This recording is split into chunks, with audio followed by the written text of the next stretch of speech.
चक्की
अस्सलामुअलैकुम वरहमतुल्लाहि वबरकातुहू।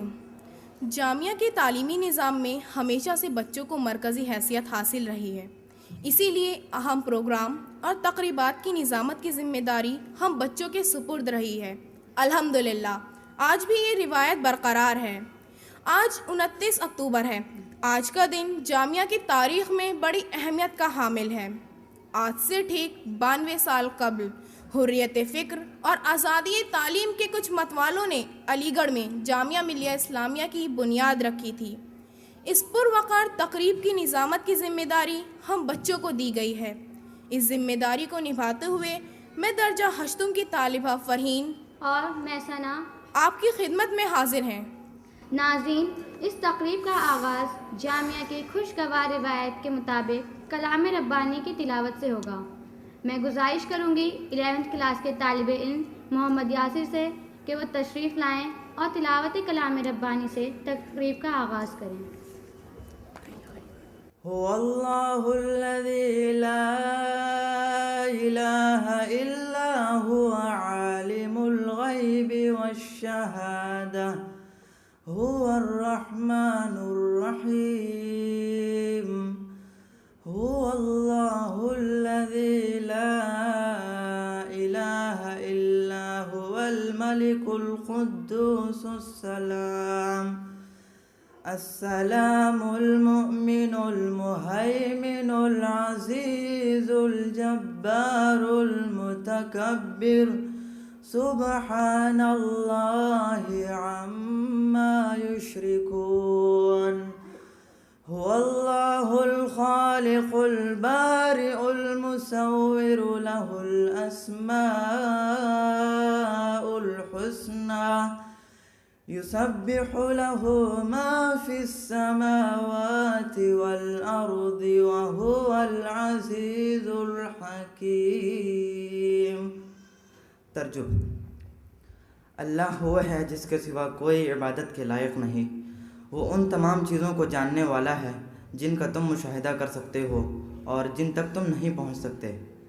अल्लाह वो है जिसके सिवा कोई इबादत के लायक नहीं। वो पूरी कायनात का मालिक, तमाम खामियों और कमियों से पाक, सरासर शांति और सलामती, हावी, गालिब, ज़बरदस्त और बड़ा ही होकर रहने वाला है। वो उन तमाम चीज़ों से पाक है जिनको तुम उसके साथ शरीक करते हो। अल्लाह हर चीज़ को बग़ैर किसी नमूने के बनाने वाला, पैदा करने वाला, मुख्तलिफ़ शक्लें देने वाला और बेहतरीन सिफ़ात वाला है। ज़मीन और आसमान की हर चीज़ इसके सामने झुकने पर मजबूर है।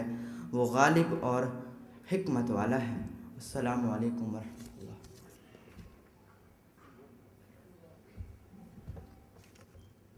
तिलावत कलाम पाक के बाद पेश खिदमत है जामिया का तराना, जो हमारे दिलों की धड़कन है और हमें कदम ब कदम आगे बढ़ने का हौसला फराहम करता है और हमारी तारीख, हमारी तमन्नाओं, उमंगों, आरजुओं और अज़ाइम का आईनादार है।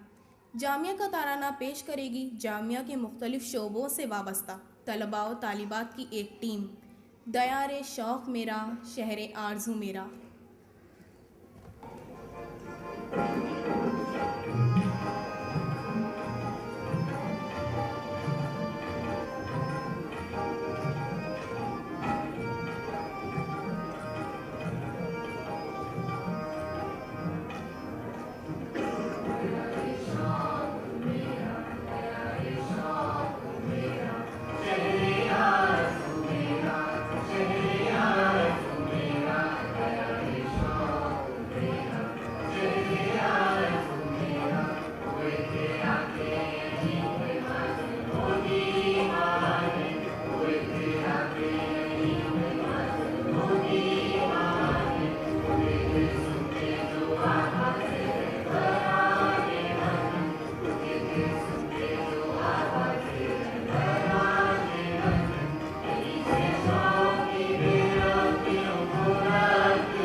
दोस्तों, जामिया मिडिल स्कूल के लिए ये बाइसे सद इफ्तिखार है कि इस अहम जलसे की मेज़बानी का शर्फ हमेशा इसे ही हासिल रहा है। जामिया मिडिल स्कूल में 1952 से बाकायदा बच्चों की हुकूमत कायम है, जिसके लिए हर साल इलेक्शन होता है और सदर, वज़ीर आज़म और दीगर वज़रा का इंतखाब होता है। इसका मकसद तलबा में खुद एतमादी और दीगर खाबीदा सलाहियतों को फ़रोग़ देना है। इसलिए मैं बच्चों की हुकूमत की वज़ीर आज़म अल्फिया को दावत दूंगी कि वो तशरीफ़ लाएं और अपने ख़यालात पेश करें।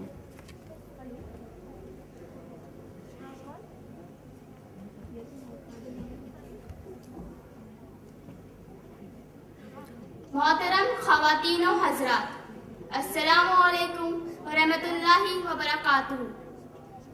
जामिया मिडिल स्कूल के तालिबा और इस अजीम इदारे की एक अदना खुशनसीब होने की हैसियत से मेरा ये खुशगवार फरीज़ा भी है और मेरे लिए बाइसे सआदत भी कि मैं इस अजीम शान तकरीब में अपने असातिज़ा और स्कूल इंतज़ामिया की तरफ से आप हजरात का पुरतपाक खैर मकदम करूँ।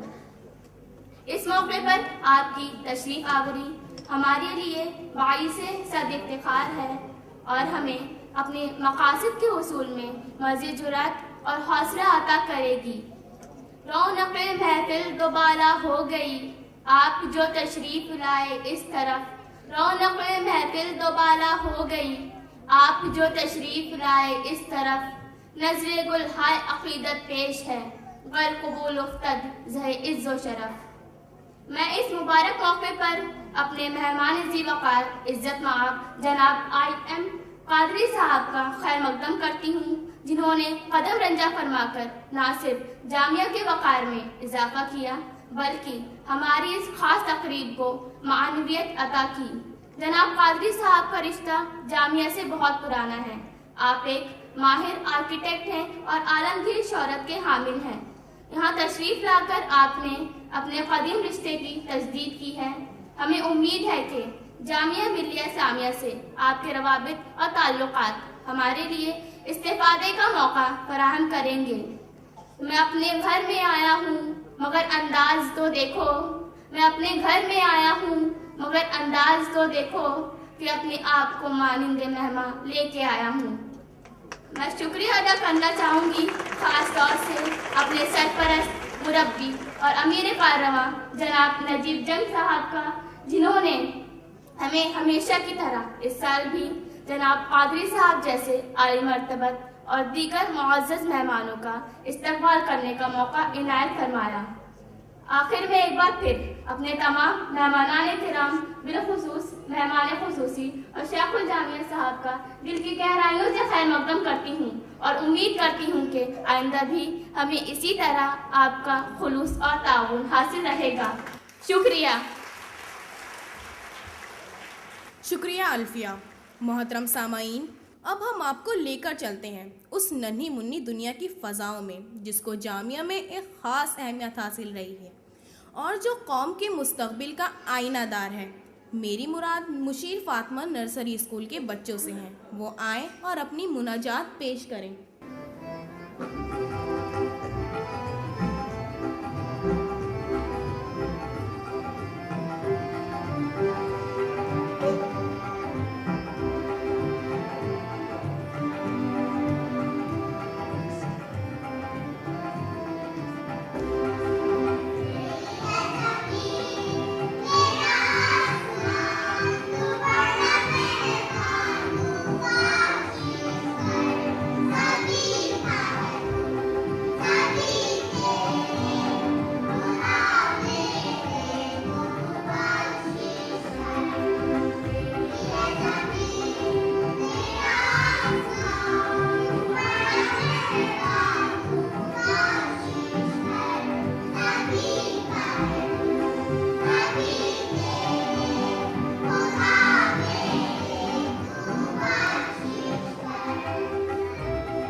ख़वातीन व हज़रात, जामिया मिल्लिया इस्लामिया शुरू से ही तरक्की की तरफ गामज़न है। खुशकिस्मती से जामिया को ऐसे सरपरस्त मिले जिन्होंने जामिया के लिए अपने आप को वक्फ कर दिया, और इसी का नतीजा है कि जामिया आज न कौमी सतह पर बल्कि बैनुल अक़वामी सतह पर भी अपनी शिनाख्त बना चुकी है।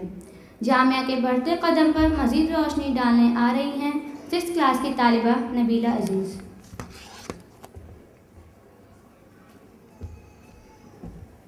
अस्सलामुअलैकुम।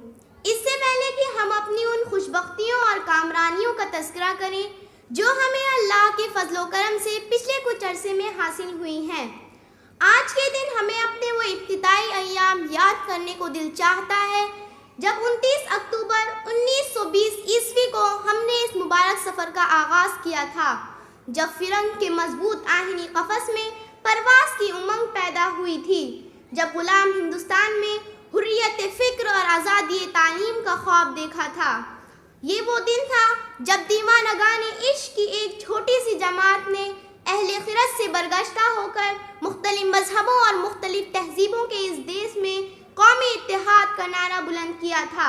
ये वो दिन था जब सियासत के शोरगुल और गुलामी की अंधेरी कोठरी में एक संजीदा कदम उठाया था और एक दिया रोशन किया था। ये वही दिया था जिसकी रोशनी अब हिंदुस्तान की सरहदों से बाहर निकलकर दुनिया के मुख्तलिफ हिस्सों पर ज़ियाबार होने लगी है, और जिसे हम जामिया मिल्लिया इस्लामिया कहते हैं, और जिसके 92वीं जश्न में आप तशरीफ़ फरमा हैं। ये जश्न सिर्फ खुशियाँ मनाने और रक्स गुना होने का जश्न नहीं, बल्कि ये जश्न है उस राज को समझने का कि जब हौसले बुलंद हो तो जंजीरें टूट जाया करती हैं। जब रोशनी की कोई नन्ही सी किरण बिरसा से कफन बांध ले तो अंधेरों को छट जाना पड़ता है, और जब कोई राहरो आमादा सफ़र होकर निकल पड़े तो मंजिलों को उसके कदम चूमने पर मजबूर होना पड़ता है। ये दिन है तजदीद अहद का, जब हमने बगैर किसी मादी सहारे के खड़े होने, कदम जमाने बल्कि दौड़ने का अहद किया था।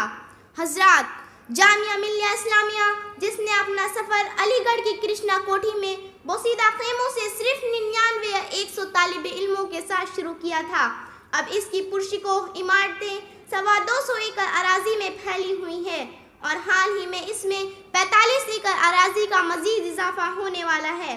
इस इजाफी अराजी में जामिया के कुछ नए और अहम शोबे कायम किए जाएंगे।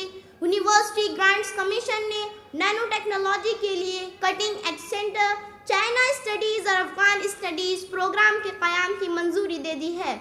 इसी तरह Central Asia, Africa, West Asia और बांग्लादेश पर मुतालात जामिया की खुसूसी तवज्जुहात का मरकज़ रहेंगे, ताकि इन इलाकों से हमारी तहजीबी, तालीमी और इल्मी हम आहंगी और ताल्लुकात को मज़ीद खुशगवार बनाया जा सके, और एक दूसरे से इल्मी व तहजीबी इस्तिफ़ादे की मुनज़्ज़म और मजबूत कोशिशें की जा सकें।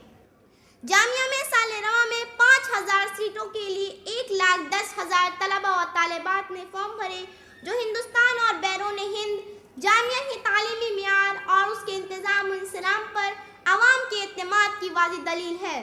जामिया अपने इंफ्रास्ट्रक्चर को बेहतर से बेहतर बनाने के लिए पूरे अज़्म और तसलसल के साथ अमल पैरा है, ताकि हिंदुस्तान और दुनिया के कोने कोने से आए हुए तलबा व तालिबात की तालीमी उमंगों को पूरा किया जा सके। 370 सीटों का एक नया बॉयज़ हॉस्टल बनकर तैयार हो चुका है, जबकि 390 सीटों के गर्ल्स हॉस्टल का भी पिछले दिनों लोकसभा स्पीकर मिसेस मीरा कुमार के हाथों इफ्तिताह हुआ है। ये जामिया की एक पुरानी ज़रूरत की तकमील है, अलावा अज़ीम पुरानी इमारतों की तजदीद व तज़ीन और उन्हें ज़रूरी सहूलतों से आरास्ता करने का सिलसिला जारी है। जामिया मिल्लिया इस्लामिया माजी में हमारे कौमी व बैनुल अक़वामी सियासी व तालीमी इल्मी क़यादत की जौलानगाह और उनके ख्वाबों की तालीमगाह रही है। कौमी सतह पर गांधी जी, पंडित जवाहरलाल नेहरू और बी अम्मा, और बैनुल अक़वामी सतह पर सुहार्तो जैसे कायदीन की जामिया के छोटे बच्चों के साथ बेतकल्लुफ़ाना तस्वीरें जामिया के साथ उन बुजुर्गों के वालिहाना ताल्लुक़ और उनकी बैनुल अक़वामी हैसियत की याद दिलाती है। मगर पिछले कुछ अरसे में पुराने क़यादत की दुनिया से चले जाने के बाद उसकी इस इमेज में कुछ धुंधलापन आ गया था। एक बार फिर जामिया के अरबाब हल्लो अक़्द ने पिछले 2-2.5 सालों में नई कौमी व बैनुल अक़वामी सियासी व तालीमी व इल्मी क़यादत के सामने जामिया को रूशनास कराने और उसके ताबनाक माजी और हाल को उसके सामने पेश करने का अहम कारनामा अंजाम दिया है और यहाँ से ग्लोबल इल्मी इस्लाही इनकलाब की तवक्कुआत कायम की है। पिछले दिनों जामिया को मुतअद्दिद कौमी और बैनुल अक़वामी शख्सियात और वफूद के इस्तक़बाल का फ़ख्र हासिल हुआ है। इनमें Melbourne University, Zurich University, Ottawa University, Malaysia University, Afghanistan और न्यूयॉर्क यूनिवर्सिटी के वफूद ख़ास तौर से काबिल ज़िक्र हैं। जामिया ने साल रवा में अहम कौमी और बैनुल अक़वामी शख्सियात और उनके मुख्तलिफ कारनामों पर एजाज़ी डिग्रियाँ देकर सरफराज किया, जिनमें मशहूर स्कॉलर प्रोफेसर अमर्त्य सेन और अक़वाम मुत्तहिदा के सेक्रेटरी जनरल बान की मून शामिल हैं। प्रोफेसर सेन ने तलबा को खिताब करते हुए कहा कि आला तालीम आला कायद बनने में गैर मामूली किरदार अदा करती है। गांधी जी, नेहरू और मौलाना आज़ाद इसकी मिसालें हैं। बान की मून ने तवक्को जाहिर की है कि जामिया के तलबा सिर्फ हिंदुस्तानी नहीं बल्कि एक आलमी शहरी बनकर दुनिया को अपने उलूम व फ़यूज़ से मुनव्वर करेंगे। उनके अलावा मुतअद्दिद अहम शख्सियात ने जामिया का दौरा किया। इससे पहले जामिया की करीबी तारीख में कौमी और बैनुल अक़वामी शख्सियात का इतनी बड़ी तादाद में रुजू कम देखने को आया था। ये इस बात का बयीन सबूत है कि जामिया कौमी और बैनुल अक़वामी हल्कों में तेज़ी के साथ रसूख और एतबार हासिल कर रही है और अपना आलमी मकाम बना रही है। जामिया ने पिछले कुछ अरसे में तालीमी और इंतज़ामी इस्लाहात और नए कोर्सों के इजाफे पर भी खुसूसी तवज्जो दी है। तालीमी इस्लाहात में सेमेस्टर सिस्टम की शुरुआत और इसको नतीजा खेज बनाना और इंतज़ामी इस्लाहात में मुख्तलिफ ओहदों पर कामिल और ज़िम्मेदार अफराद का तकर्रुर और क्लासों में तलबा और असातिज़ा की हाज़िरियों को यकीनी बनाना शामिल है। जामिया ने जिन कोर्सों का इजाफा किया है उनमें M.Tech in nano technology, BA honours in Turkish language and literature, PG diploma in acting वगैरह खास तौर से काबिल ज़िक्र हैं। उर्दू ज़ुबान हिंदुस्तानी तहजीब का अहम हिस्सा और जिद्दोजहद आज़ादी का नाकाबिल फरामोश किरदार रही है। जामिया ने अब उर्दू ज़ुबान की तालीम को ग्रेजुएशन की सतह पर पहले 2 सालों में लाजमी करार दे दिया है। जामिया मिल्लिया इस्लामिया गालिबन मुल्क की वाहिद यूनिवर्सिटी है जो नर्सरी तालीम से लेकर आला तालीम तक तकरीबन 40% के तनासुब से लड़कियों की तालीम का अहतमाम करती है, जिससे हौसला पाकर जामिया की तालीम याफ्ता लड़कियां education, media, social work, fine arts और कानून जैसे अहम मैदानों में नुमाया मकाम हासिल कर रही हैं। हाल ही में जामिया की 3 फाज़लात वेस्ट बंगाल और हरियाणा की जुडिशियल सर्विसेज के लिए मुंतखब हुई हैं। जामिया ने साबिक़ा अरसे में जिन मौज़ूआत पर अपनी तवज्जो मरकूज़ की उनमें स्पोर्ट्स का मौजू खास तौर से काबिल ज़िक्र है। साल रवा में जामिया ने अपनी तारीख में पहली बार all India inter university hockey tournament की मेज़बानी की। जामिया की टीम ने न सिर्फ इन खेलों में शानदार कारकर्दगी का मुजाहरा किया बल्कि वो उनके अलावा भी मुल्क के मुख्तलिफ हिस्सों में जामिया का नाम रोशन कर रही है, जिसकी खबरें आप अखबारात में पढ़ते रहते होंगे। यहाँ इख्तिसार के साथ हमने जामिया की उन चंद कामरानियों का तज़किरा किया है जिनका आप जामिया के कंपाउंड में घूमते फिरते और मीडिया के जरिए घर बैठे मुशाहदा कर सकते हैं। जामिया के वो इक़दामात उनके अलावा हैं जिनके नताइज इंशाअल्लाहुल अज़ीज़ मुस्तक़बल करीब में रूनुमा होंगे। हम आखिर में अपने उन अजीम बानियों साबिक़ उमराए जामिया, शुयूख़ जामिया और दीगर मुहसिनों को एक बार फिर याद करेंगे जिन्होंने हर तरह की तकलीफ़ें उठाकर इस चमन की खूने जिगर से आबियारी की और हर तरह से मुश्किल हालात का मुकाबला करते हुए ईंट पर ईंट रखते गए, यहाँ तक कि इल्म व दानिश का एक ऐसा मीनार तैयार कर दिया जिससे न सिर्फ हिंदुस्तान बल्कि पूरी दुनिया सदियों तक रोशनी हासिल करती रहेगी। क्या लोग थे जो राहे वफा से गुजर गए, क्या लोग थे जो राहे वफा से गुजर गए, जी चाहता है नक्श कदम चूमते चले। हम आज के दिन अपने उन तमाम मुहसिनीन को भी खराज अक़ीदत पेश करते हैं और दुआ करते हैं कि इनमें से जो इस दुनिया से रुखसत हो चुके हों रब्ब क़दीर उनके दरजात बुलंद फरमाए और जो बाक़ायदा हयात है हमारे सरों पर उनका साया तादेर बाकी रखे, आमीन। आगिश्ता अंद हर सरे ख़ारे बख़ून दिल, आगिश्ता अंद हर सरे ख़ारे बख़ून दिल, कानून बाग़बानी सहरा नविश्ता अंद। शुक्रिया। शुक्रिया नबीला। आज जामिया अपना 92वां यौम तासीस मना रही है। आज का दिन अहले जामिया के लिए ईद का दिन हुआ करता है। आज के दिन हर तरफ खुशियों का माहौल होता है। इस गुलिस्तां के फूलों की रानाई में कुछ और निखार आ जाता है। यहाँ की हवाओं में तराने गूंजने लगते हैं और ज़बान पर खुद ब खुद ये नगमा मचलने लगता है। जामिया रक्स कुना हो के तेरी ईद है आज। ये खूबसूरत नगमा लेकर हाजिर हैं उस्ताद ज़मीर साहब और मिडिल स्कूल की उस्तानी नियाज़ फ़ातिमा साहिबा।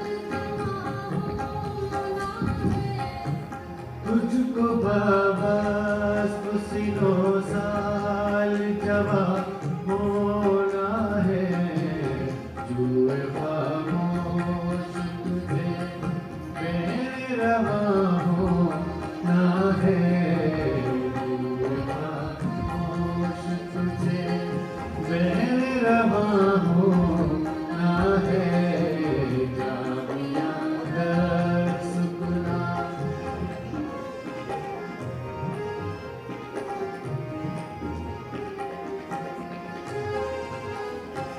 तेरी तासीस को हासिल है मकामे महबूब,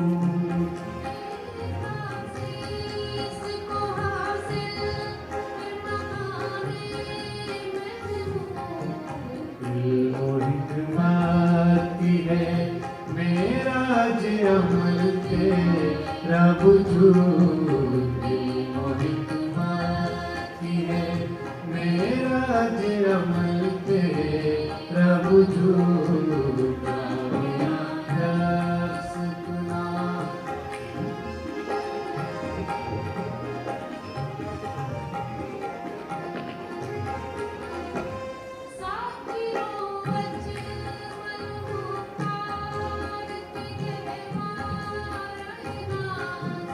ज़ाकिरो अजमल मुख्तार के गहवार नाज़, ज़ुबां पर दुआ हो के तेरी नूर दराज़, ज़ुबां पर दुआ हो के तेरी नूर दराज़, जामिया रक्स गुना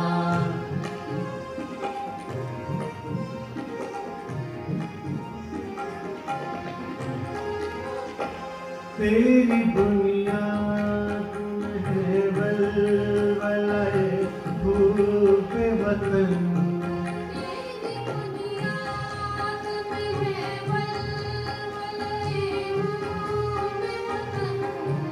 तेरी आगोश में मोहब्बत चमन, तेरी आगोश में मिलते हैं मोहब्बत के चमन, जामिया रक्स गुना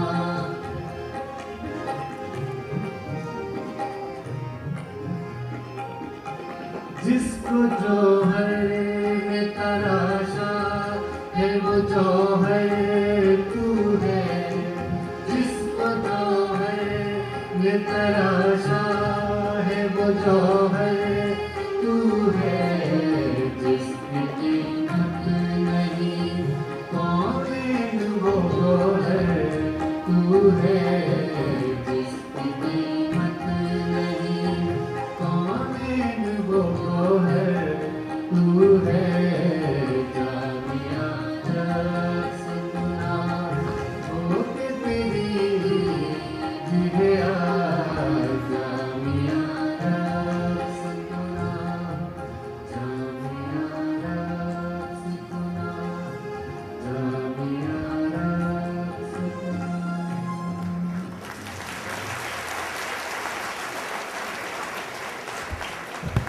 शुक्रिया सर, शुक्रिया मैम। इस खूबसूरत नगमे के बाद मैं गुजारिश करूँगी शोबाए अंग्रेज़ी में एमए के तालिब इल्म अभिषेक पुंडीर से कि वो तशरीफ़ लाएं और अपने ख़यालात पेश करें।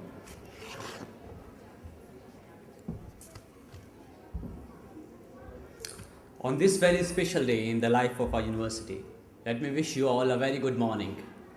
Today I take this opportunity to reflect upon my journey in Jamia as a student of MA English.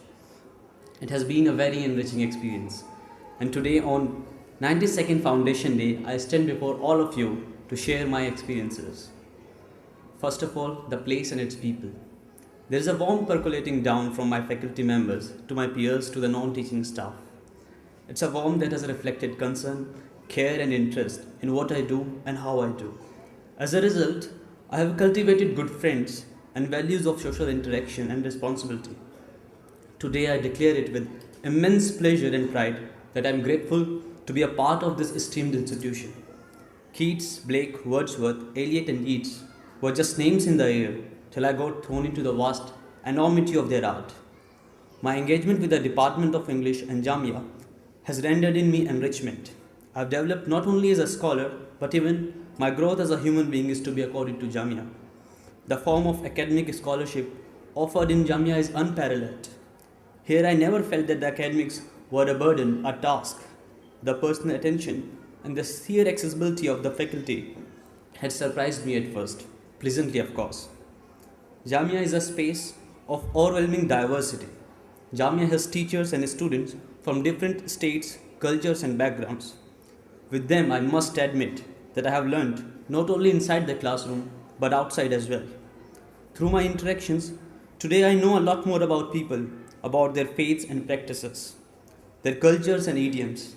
Cultural activities, seminars, and co-curricular activities keep the students engaged and up to date. Jamia during last 1.5 years has provided me with numerous academically lucrative opportunities to polish my literary and otherwise skills, and have surely made most of it. Had I not been a student here, I would have been bereft of a valuable experience. I would like to share with you an annual practice that I observe in the grounds of this institution. Every year around the month of May-June, shrubs are uprooted from the front lawn of the department. Then, between the months of August and September, I see fresh saplings being planted. It's an activity that symbolizes the passing out of Jamia senior students after completing their courses. It also symbolizes Jamia sowing the new seeds of knowledge. Every year ushers in new things. Every month gives them academic nourishment. I know many in Jamia come back to serve their alma mater. It's my fervent wish to be one of them in future. I cherish this institution for blending tradition with modernity, for teaching us courses and also values, for inculcating the strength and spirit to realize our dreams and contribute to the nation's well-being. It's hard for me to imagine a life outside this campus. There is a lurking fear. Will I be able to deliver as per the expectation of the world, of my teachers, and most importantly of myself? But I know beyond this fear lies glory. I can fail no more. I will always carry what my teachers have taught me. I am not afraid of failures, for I know my teachers have not failed in nourishing me in the best possible way. They have never failed as mentors and guides, and I hope all of us carry ahead the beacon of knowledge that they have lighted in us. In a poem, Tennyson says, "Men may come and men may go, but I go on forever." Generations of students will come and go, but I know that this river of knowledge by Jamia would flow on. Thank you. शुक्रिया अभिषेक। मोहतरम हाजिरीन, आज के दिन हम बड़ी फ़ख्र के साथ किसी ऐसी शख्सियत को मदऊ करते हैं जिसका जामिया के साथ जज्बाती रिश्ता हो, जो हमारे नग़मों और तरानों में हमारा हमनवा हो और जो मुस्तक़बिल के लिए हमारी रहनुमाई कर सके। इन बातों का ख्याल करते हुए हमारे ज़िम्मेदारान ने एक ऐसी शख्सियत का इंतखाब किया है जिसे दुनिया IM कादरी के नाम से जानती है। अब मैं बिला ताख़ीर अपने मेहमान ज़ीवाकार से बसद एहतराम दरख्वास्त करूँगी कि वो तशरीफ़ लाएँ और अपने ज़र्री ख़यालात से हमें नवाजें। मेरी ज़िंदगी यही है कि हर एक को फैज़ पहुँचे, मेरी ज़िंदगी यही है कि हर एक को फैज़ पहुँचे, मैं चरागे रह गुज़र हूँ, मुझे शौक़ से जलाओ।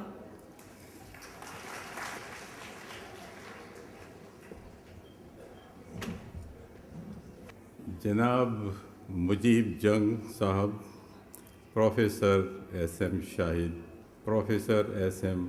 Mujib, professor Tasneem, students welfare thing, और प्रोफेसर जैदीस। इस जामिया से मेरा ताल्लुक़ था, वो जामिया और थी, ये जामिया और है। वो जामिया भी खूब थी और यहाँ देखने से ऐसा लगता है कि ये जामिया भी बहुत अच्छी है। मैं जामिया में बहुत बचपन से आया था, बहुत बचपन में। मैं और मेरे भाई doctor Munir Qadri, who is a well known doctor in New Zealand, हम लोग आए। मेरी उम्र 7 साल की थी और वो 9 साल के थे, और हमने जामिया छोड़ दी 1940 में। इस 72 ईयर्स के बाद मैं जामिया में आया।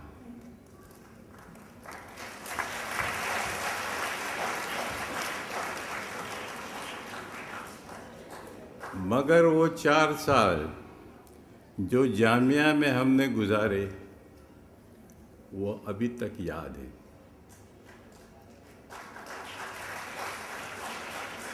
उससे हमारी ज़िंदगी की बुनियाद बनी, और वो बुनियाद बहुत पुख्ता थी। आप मुझे माफ़ कीजिएगा, मुझे आमतौर से इंग्लिश में बोलने की आदत है, बिकॉज़ आर्किटेक्चर हर जगह, और बॉम्बे में तो इंग्लिश के सिवा, इंग्लिश, मराठी और गुजराती के सिवा उर्दू सिर्फ मुशायरों में सुनी जाती है। अगर कुछ 1-2 लफ्ज़ इंग्लिश के आ जाए तो मुझे माफ़ कीजिएगा, आदत नहीं है उर्दू में बातचीत करने की। सो जामे थी, एक छोटी सी इमारत थी जिसमें बोर्डिंग हाउस था, इब्तदाई स्कूल का। एक थोड़ी सी क्लासरूम बना दिए थे पीछे, एक छोटी सी मस्जिद थी, आसपास खेत थे। हम एक खेत से दूसरे खेत में जाके फील्ड में जाते थे। एक या हॉकी फील्ड था, दूसरा फुटबॉल फील्ड था, तीसरा एक्सरसाइज फील्ड था, और कुछ नहीं था यहाँ। सिर्फ एक रास्ता था बीच में जो जमुना नहर को जाता था, उसकी दूसरी तरफ जाकिर साहब का घर था और आबिद साहब का मकान था। जामिया के आसपास में एक बहुत बड़ा बेर का दरख्त था, बनियन ट्री, बहुत बड़ा दरख्त था। उसमें अक्सर गांधी जी, पंडित जी, सरोजनी नायडू, आज़ाद साहब आते थे और हमसे बातचीत करते थे। बड़ा अच्छा माहौल था उस ज़माने का।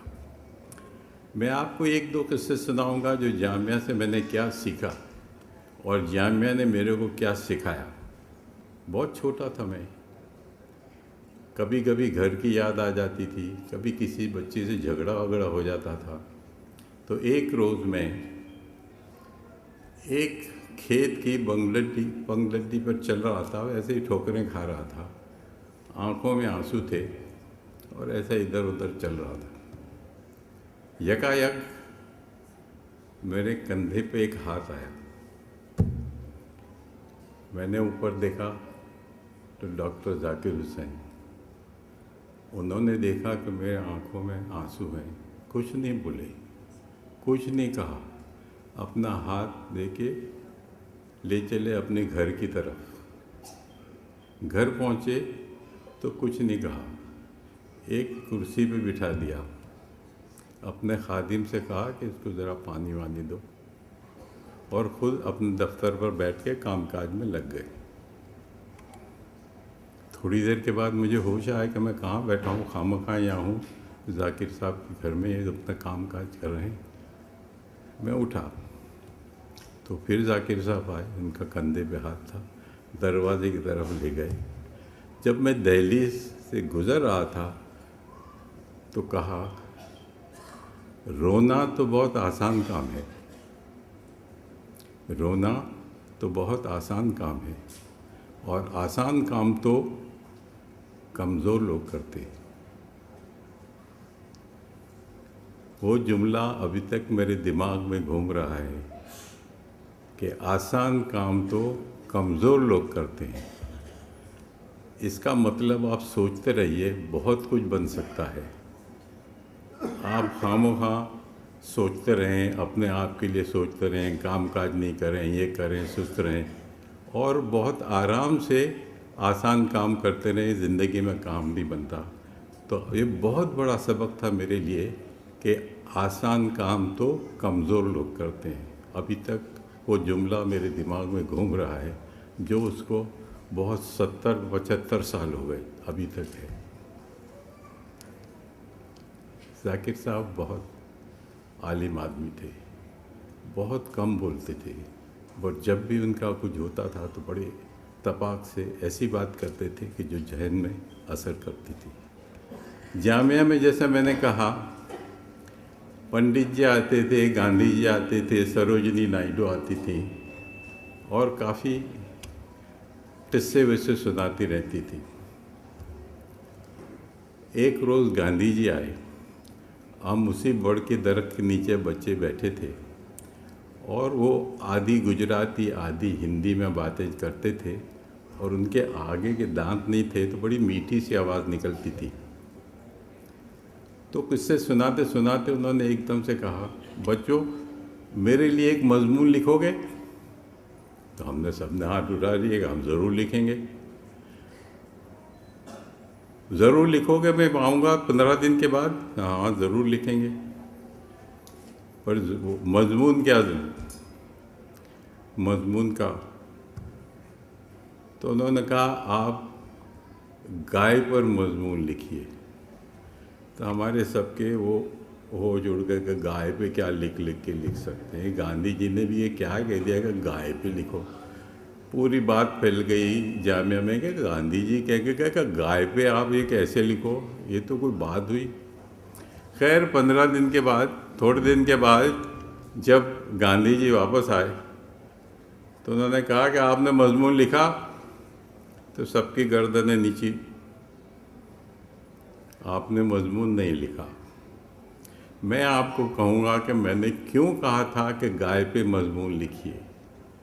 इसलिए कि हज़ारों साल से हिंदुस्तान के लोग हैं जो गाय की परस्तिश करते हैं, गाय की पूजा करते हैं, गाय की हर चीज़ का इस्तेमाल करते हैं और गाय उनकी ज़िंदगी में बहुत अहम हक रखती है। और एक दूसरी कौम है हिंदुस्तान की, वो भी सैकड़ों साल से यहाँ है, जो गाय को अपनी ग़िज़ा समझते हैं, अपनी खुराक समझते हैं। तो इस माहौल में कशमकश तो होगी। तो ये आपको बच्चों से कह रहे थे कि ये आप बड़े हो के आप सोचिए कि ये कशमकश होगी, मारफाड़ होगी या भाईचारा होगा। ये अगर आज आप फैसला करते हैं तो हिंदुस्तान के लिए बहुत बड़ी चीज़ होगी। वो अभी तक मुझे पता है और अभी भी होता है। हिंदुस्तान में सब झगड़े दो चीज़ों से होते हैं, एक तो आप जुलूस निकालिए और एक काऊ स्लॉटर पे होता है, अभी तक है। और मैं आपसे भी कहूँगा जो यहाँ बच्चे बैठे हैं कि आप क्या करेंगे इसके मसले में, अभी से सोच रखिए कि इसके लिए सुलह होगी, मसलिहत होगी या मारपीट होगी। ये चीज़ें मैंने जामिया से सीखी हैं और वो ये ज़िंदगी का एक मौजू बन गई हैं। एक और हमारा किस्सा आप सुनाएं, मेरे पास वक्त है थोड़ा। वो भी मैं जब तालिब इल्म था पूना में इंजीनियरिंग कॉलेज में 1951 पंडित नेहरू पूना में आए 2 रोज़ के लिए। पूना उस ज़माने में was a city of students. बड़ी अच्छी कॉलेज थी, बड़ी बड़ी कॉलेज थी, इंजीनियरिंग कॉलेज थी, मेडिकल कॉलेज थी, वाडिया कॉलेज थी, एसपी कॉलेज थी। तो हमने कहा भाई पंडित जी आए हैं, पूना में आए तो उनको तो स्टूडेंट से तो मिलना चाहिए और मिलना ही चाहिए। तो हम साहब बड़ी मुश्किल से गवर्नर साहब के पास गए। वो गवर्नर का नाम था मिस्टर वाजपेयी। वो ICS ऑफिसर थे, वो अभी इंग्लैंड से आए थे, बड़े बड़े इंग्लिशमैन थे। उन्होंने हमको इंटरव्यू तक नहीं दिया, बात भी नहीं करने दी। उनके सेक्रेटरी ने सब बाहर से निकाल दिया हमको। हम बहुत परेशान कि अभी क्या करना चाहिए। तो पूना यूनिवर्सिटी वो जस्ट एस्टेब्लिश इन 1951। तो हम वाइस चांसलर साहब के पास गए, मिस्टर रायकर। वो आए थे, कैम्ब्रिज से आए थे और बड़े मुतब्बिर आदमी थे। उनसे हमने कहा कि साहब ऐसा ऐसा है, पूना जैसे शहर में पंडित जी आए और स्टूडेंट से नहीं मिले तो वो तो अच्छी बात नहीं है। कि अच्छा मैं कोशिश करूँगा। तो उन्होंने बड़ी कोशिश करके कहा अच्छा बच्चों, उन्होंने उनकी चाय पीने का वक्त है 4:30 बजे। उन्होंने कहा वो आपके साथ चाय पियेंगे, तो आप हर कॉलेज में से 2-2 बच्चे लेके आओ। 5 कॉलेजेस हैं, 10 बच्चे, ज़्यादा नहीं। ठीक है, इससे अच्छा क्या हो सकता है। हमने, हमारे प्रोफेसरों ने, हमारे पूरे क्वेश्चन तैयार किए कि हम ये पूछेंगे, ये पूछेंगे, ये पूछेंगे, ये पूछेंगे। आधे घंटे में क्या क्या पूछ सकते थे। खैर वो तैयार करके लेके आए।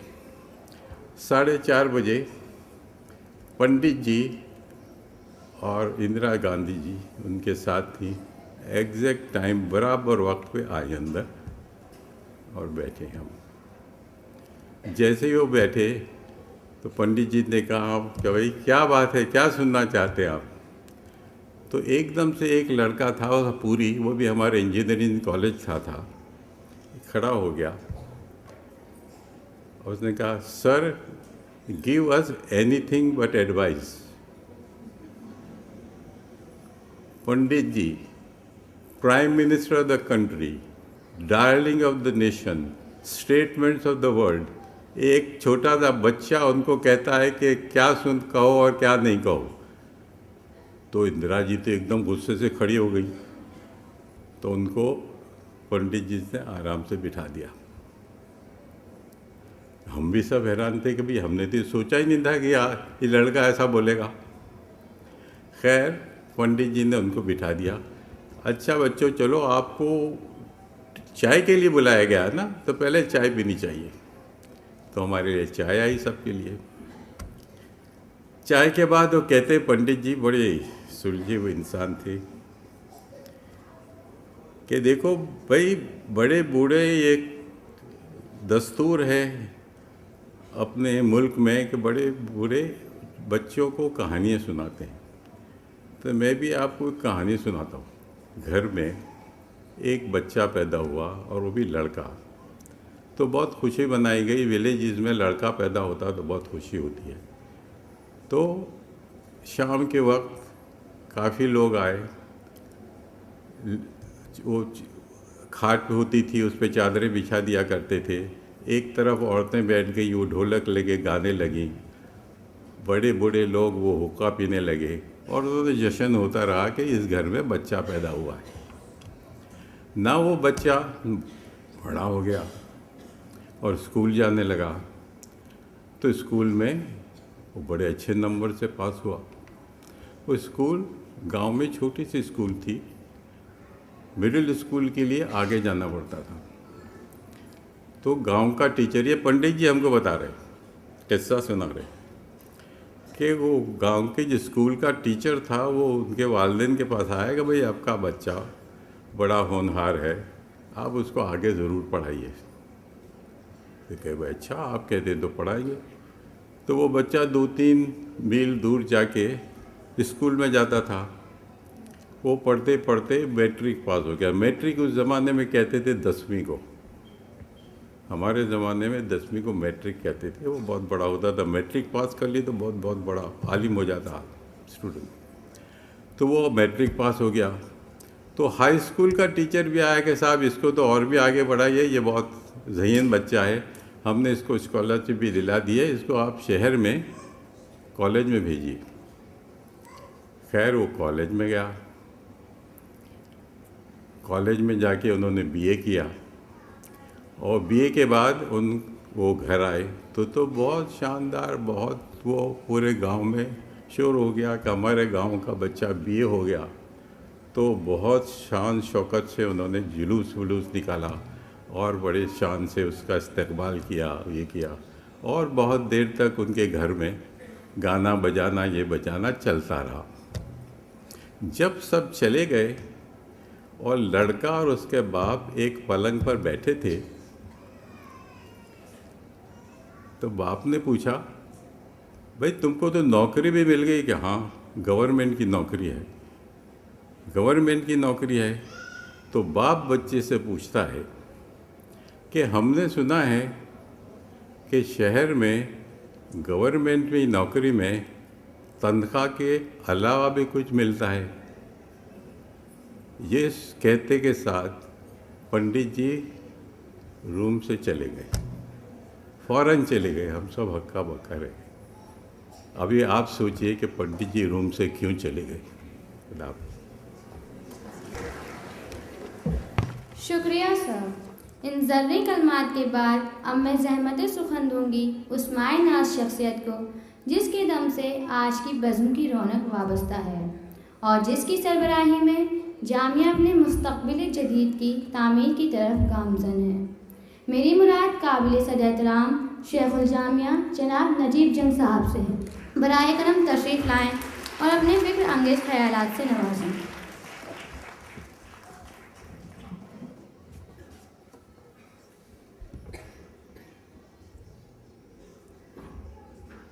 कादरी साहब, मेरे दोस्त यहाँ पर मौजूद, heads of departments, deans, pro vice chancellor, सब कॉलीग्स, स्कूल के टीचर्स और सब बच्चे, हर साल बहुत अच्छा लगता है यहाँ आज के दिन आके आपके सामने बोलने में, आपकी बातें सुनने में, क्योंकि मैं कई स्कूल्स में चीफ गेस्ट की हैसियत से फंक्शंस में जाता हूँ, लेकिन जो जज्बा, तलफ़ुज़, एक्सप्रेशन जामिया में दिखता है वो और कहीं नहीं दिखता।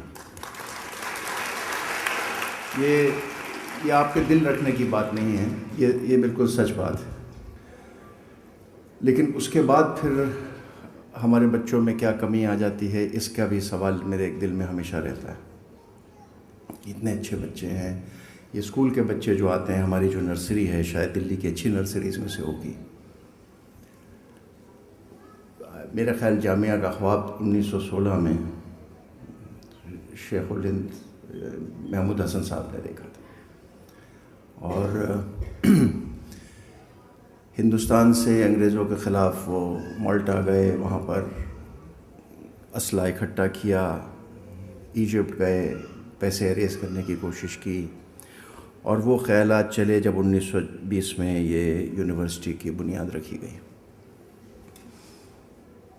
और जब ये बुनियाद रखी गई तो मैं समझता हूँ कि उनके जहन में एक रेवोल्यूशन होगा कि एक मुस्लिम एजुकेशन में रेवोल्यूशन लाना।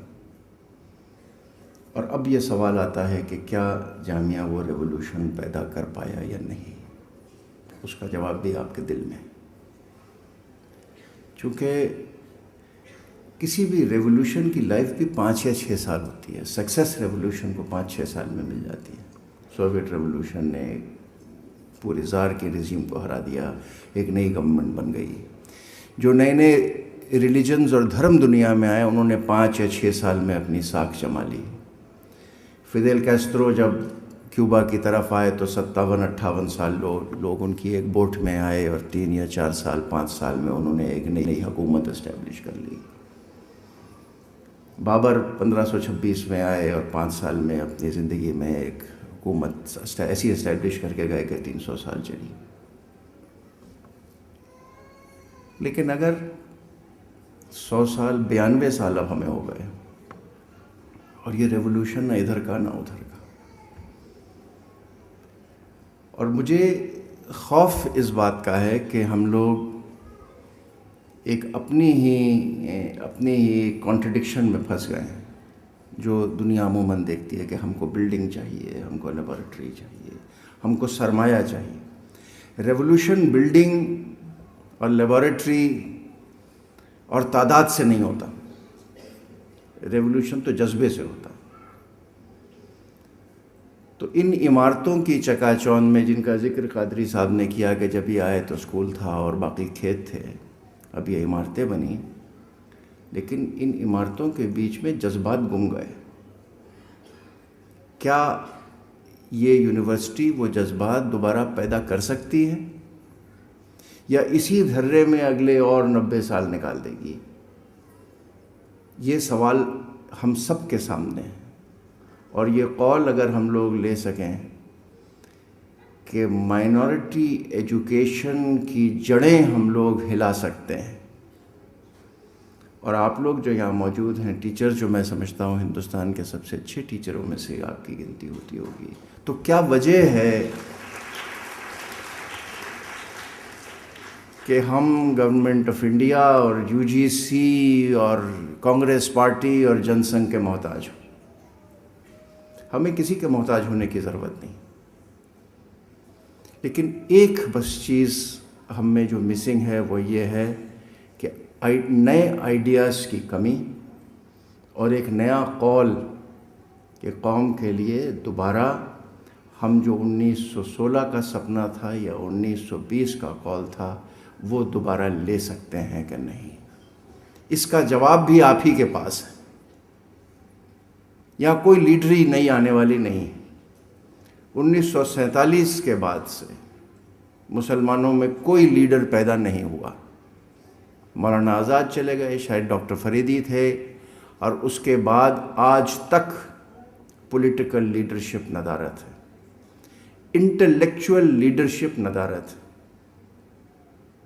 और हम जो हैं वो सिर्फ इस वक्त इस चक्कर में लगे हुए हैं कि गवर्नमेंट से हमें और मिल जाए।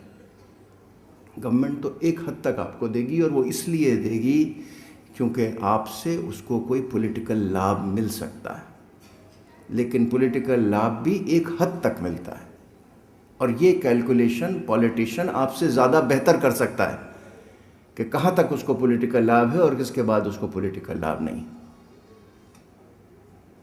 तो अगर इस कौम को तरक्की करनी है, कौम को अपनी जगह हिंदुस्तान में बनानी है, और हिंदुस्तान की बढ़त में एक साथ होके आगे शामिल होना है।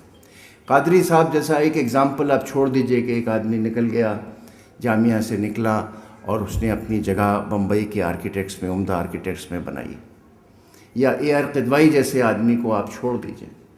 लेकिन अगर 92 साल के इतिहास में हम अपने फेमस स्टूडेंट्स एक मुट्ठी में गिन सकते हैं, तो वो फिर बहुत कोई एक हर्ष की बात नहीं।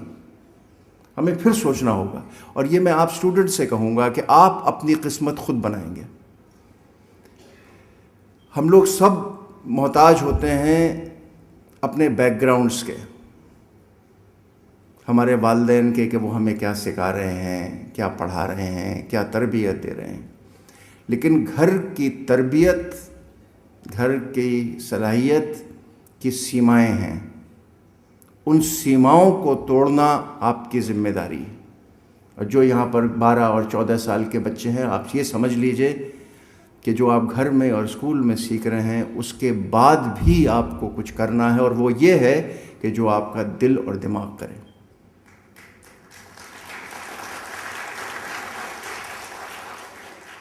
अगर आप मेरी बात पे मोहताज हो गए तो भी आप तरक्की नहीं कर सकते, क्योंकि रास्ता आपको खुद ढूंढना होगा।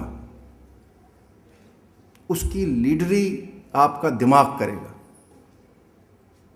और ये ज़रूरी है जब बच्चा 12 या 14 साल का होता है कि आप खुद ये मनन चिंतन, जिसको हम हिंदी में कहते हैं, खुद से करें कि मुझे क्या रास्ता अख्तियार करना है। जो कादरी साहब ने इशारा किया कि बहुत आसान है, सरकारी नौकरी कर लीजिए, बेईमानी भी करिए, 2 आमदनी हो जाएंगी। मेरे पास जब मैं कलेक्टर था तो मेरा एक बहुत नौजवान SDM था, मुझे बहुत पसंद था। वो ट्रेनिंग के लिए मेरे पास भेजा गया था और उसकी मंगनी हो गई। तो जब उसकी मंगनी हुई तो उनके होने वाले फादर इन लॉ मेरे पास आए और कहने लगे, साहब आपने कलेक्ट्रेट में इसको ट्रेनिंग में लगा रखा है, लेकिन इसको इंडिपेंडेंट SDM बना दीजिए। मेरी उम्र भी 26-27 साल थी, शायद बेवकूफ़ था, मैं समझा ही नहीं उनकी बात। मैंने उनसे कहा कि भाई ये बड़ी अच्छी ट्रेनिंग इसकी चल रही है, मुझे इस बच्चे से बहुत उम्मीदें हैं। तो इसकी ज़रा मैं इसकी और मशक्क़त करवाऊँगा ताकि 1 साल 1.5 साल में ये तैयार हो जाए। कह ले अरे नहीं साहब, फिर मैं शादी नहीं इसकी कर सकता, क्योंकि जो तनख्वाह है इसकी उसमें उसके, तो उनका इशारा ये था कि इंडिपेंडेंट चार्ज मिलेगा, इंडिपेंडेंट SDM होगा, तो एक एडिशनल इनकम होगी। ये चॉइस आपको करनी है कि आपको एडिशनल इनकम्स चाहिए या आपको अपने आप पे फ़क्र करना है। क्योंकि जब आप मेरी उम्र के होंगे और 70 और 80 साल के हो जाएंगे और अपनी शक्ल शीशे में देखेंगे, तो ये सोचिए कि आपको अपने ऊपर प्राइड होगी या अपने ऊपर शर्मिंदगी होगी। क्योंकि जिस दिन आपने कॉम्प्रोमाइज़ किया, जिस दिन आपने सच से कॉम्प्रोमाइज़ किया, उस दिन के बाद कॉम्प्रोमाइज़ की झड़ी लग जाएगी ज़िंदगी में। वो पहला कॉम्प्रोमाइज़ है जो क्रिटिकल है। वही वाला प्रिंसिपल है कि जब चोर चोरी करता है उसके बाद उसको आदत हो जाती है चोरी करने की, फिर वो ये नहीं समझता कि मैं कोई गुनाह कर रहा हूँ, वो ये समझता है कि ये बहुत मालदार आदमी है, इससे मैं कुछ और ले रहा हूँ। ये कॉम्प्रोमाइज़ की भी यही बीमारी है। कॉम्प्रोमाइज़ का सिर्फ एक प्रॉब्लम है कि आप समाज में बहुत पॉपुलर नहीं होंगे। वो आप अपने आप सोच लीजिएगा कि आप पॉपुलैरिटी चाहते हैं या अपना ईमान धर्म रखना चाहते हैं। वो कॉम्प्रोमाइज़ आपको और आपके अल्लाह के बीच में ये सवाल है। उसमें भी कोई मध्यस्थता नहीं कर सकता, कोई पीरी मुरीदी नहीं कर सकता। ये आपको खुद सोचना है। और उसमें आपसे गलतियां भी होंगी, आपको लोग बुरा भला भी कहेंगे, लेकिन मैं समझता हूँ कि अल्टीमेटली ये भी अल्लाह का निज़ाम है कि जो सच है वो सामने आ जाता है। आपकी गलतियाँ भी लोग माफ़ कर देंगे अगर लोग समझेंगे कि आप जो कर रहे हैं वो नेक दिली से कर रहे हैं। तो मैं फिर आपसे ये कहूँगा कि हमारा रेवोल्यूशन जो 92 साल पहले शुरू हुआ था वो आज कहीं मझधार में फंसा हुआ है, और उसका फ्यूचर ये जो पहली बेंच में दो पहली बेंच में लोग बैठे हैं उनके हाथ में है कि ये रेवोल्यूशन किनारे लगेगा या ये मझधार में गवर्नमेंट के सहारे ये वोट ऐसे वैसे होती चलेगी कि UGC से आज 5 करोड़ आ गए और 3 करोड़ आ गए और एक और इमारत बन गई और 2 लेबॉरेटरी बन गई, या कोई ऐसी चमक हम लोग अपनी क्लासेस में लाएंगे कि ये जो बच्चे हमारे साथ आज पढ़ रहे हैं इनका मुस्तकबिल अलग हो। और आप लोग जो अब दुनिया में 2 या 3 साल बाद जा रहे हैं, ये भी समझें कि हिंदुस्तान के बाहर हालात बहुत ख़राब और मुश्किल हैं। अमेरिका में इस वक्त 30, 35, 40 मिलियन लोगों के पास नौकरियां नहीं हैं। यूरोप की इकोनॉमी इस वक्त एक अजीब से डोलड्रम्स में है। जापान की इकोनॉमी में तकलीफ़ है। हिंदुस्तान की इकोनॉमी जो 9% और 8% GDP जिसको हम कहते हैं कि जो ग्रोथ होती थी इकोनॉमी में, वो अब सरकारी आंकड़े बता रहे हैं कि 5.5 होगी। ये गिर के 3% भी हो सकती है, 2%। नौकरियां नहीं मिलेंगी, और नौकरियां सिर्फ उसको मिलेंगी जो लायक होगा। ये आपके हाथ में है कि आप अपने को कितना लायक बना सकते हैं। सिफारिश करके नौकरी ले लेना, सिफारिश करके प्रमोशन मांग लेना, ये किसी को शोभा नहीं देता। आपको अपनी इज़्ज़त अपने दिल में तभी होगी जब आप अपनी मेहनत से, अपनी सलाहियत से नौकरी पाएंगे, और अपनी सलाहियत से और अपनी मेहनत से आपको प्रमोशन मिलेगा, और अपनी टर्म्स पे आप अपनी ज़िंदगी जिएंगे। आज का मौका हम लोगों को सबको बहुत मुबारक है। जैसे कहा गया कि हमारे लिए एक तरह से ईद है, और बाय कोइंसिडेंस थी भी परसों ईद, तो ईद भी मुबारक और आज का जलसा भी मुबारक। Thank you. शुक्रिया सर। मोहतरम ख़वातीन व हज़रात, at last but not least, मैं इस फाउंडेशन डे सेलिब्रेशन के कन्वीनर प्रोफेसर गज़नफ़र ज़ैदी साहब से गुजारिश करूँगी कि वो तशरीफ़ लाएं और मेहमानान का शुक्रिया अदा करें।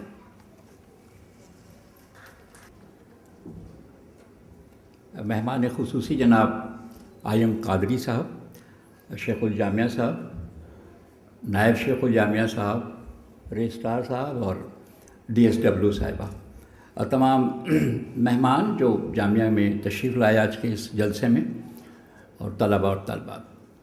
मैं सबसे पहले तो कादरी साहब का बहुत ज़्यादा मशकूर हूँ कि वो जामिया की दावत पे तशरीफ़ लाए अपने ही इदारे में, और इतने साल के बाद आज उन्होंने यहाँ उनकी तशरीफ़ आवरी हम सब के लिए बाइस मुसर्रत है। और बहुत अच्छा लगा कि जिन कलामात से उन्होंने नवाजा अपने पुराने ज़माने के जो किस्से सुनाए जो हमारे सब के लिए सबक हासिल करने वाले हैं। मैं आपका शुक्रिया अदा करता हूँ और मैं उम्मीद करता हूँ कि हमेशा आप इसी अंदाज से हमारी दावत पे तशरीफ़ लाएंगे। मैं जनाब शेखुल जामिया साहब का बहुत मशकूर हूँ इसलिए कि इस तकरीब के लिए शेखुल जामिया साहब हर साल बहुत ही इंटरेस्ट लेते हैं, बाकायदा मीटिंग्स होती हैं, प्रोग्राम्स तैयार किए जाते हैं और बहुत अच्छी सपोर्ट मिलती है हमें वाइस चांसलर साहब से, तभी हम इस जलसे की कामयाबी में हिस्सा ले सकते हैं। मैं शेखुल जामिया साहब के तमाम दफ्तर के अरकान का भी शुक्रगुज़ार हूँ जिनका भरपूर ताउन हमें हमेशा मिलता रहता है। मैं शुक्रगुज़ार हूँ प्रो वाइस चांसलर साहब के दफ्तर का और उनका, और रजिस्ट्रार साहब के और उनके दफ्तर का, कि उन्होंने भरपूर ताउन दिया।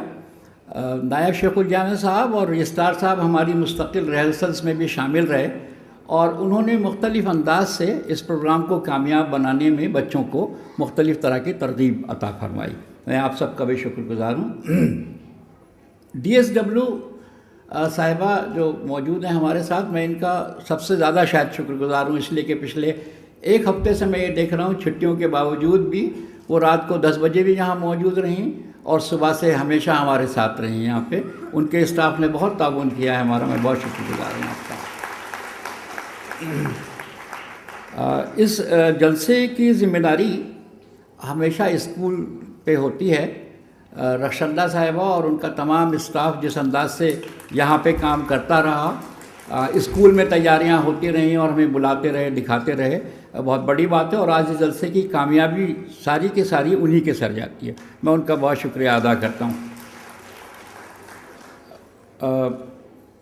इसके अलावा बहुत सारे शोबे जो हमारी यूनिवर्सिटी के हैं, जैसे हॉर्टिकल्चर डिपार्टमेंट और सिक्योरिटी डिपार्टमेंट और सैनिटरी डिपार्टमेंट, ये सारे वो डिपार्टमेंट हैं जिनके ताउन इस अंदाज से रहते हैं हमारे कि ये 2-4 दिन मुस्तकिल लगते हैं, तब जाके हम लोग अपने इस सारे कैंपस को इस काबिल बना पाते हैं कि साफ़ सुथरा नज़र आए और खुशनुमा नज़र आए। मैं उन सब का शुक्रगुज़ार हूँ कि उन्होंने पूरा ताउन हम सब के साथ शामिल किया।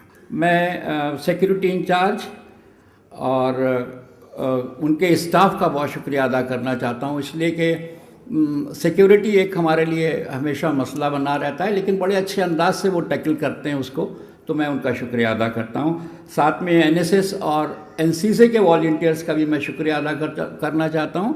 NCC के कैडेट्स का ख़ास तौर से शुक्रिया जिन्होंने बहुत अच्छा गार्ड ऑफ ऑनर दिया। उनकी भी तैयारी कई दिन से चल रही थी और बहुत अच्छे अंदाज से उन्होंने सब कुछ पेश किया। और एक बहुत ही ख़ास तौर से जो आज शुक्रिया के काबिल हैं वो नर्सरी के बच्चे हैं हमारे, जिन्होंने बहुत ही खूबसूरत आज नगमा पेश किया। और उनको भी मैंने देखा कि बहुत दिन से वो तैयारी में लगे हुए थे और इतने छोटे बच्चों से तैयारी करवाना वाकई एक बहुत बड़ा चैलेंज होता है, पर वो बहुत ही खूबसूरत अंदाज से बच्चों ने अपना यहाँ पे प्रोग्राम पेश किया। इसके अलावा मैं तमाम उन लोगों का शुक्रिया अदा करना चाहता हूँ जिनका मैंने नाम नहीं लिया, लेकिन वो लोग मुस्तकिल इस प्रोग्राम में को अच्छा बनाने में कोशां रहे, पूरी कोशिश की। MCRC का भी शुक्रिया अदा करना चाहता हूँ जिनका बाकायदा हर मौके पे पूरा भरपूर ताउन रहता है। और इसके अलावा भी वो तमाम लोग जो जामिया से मुताल्लिक़ हैं, पुराने लोगों को भी मैं देख रहा हूँ जो सीनियर्स थे, रिटायर्ड हैं और आज तशरीफ़ लाए हैं वो हमारे यहाँ इस फंक्शन में शामिल होने के लिए, उन सब का भी मैं शुक्रिया अदा करता हूँ। शुक्रिया बहुत बहुत।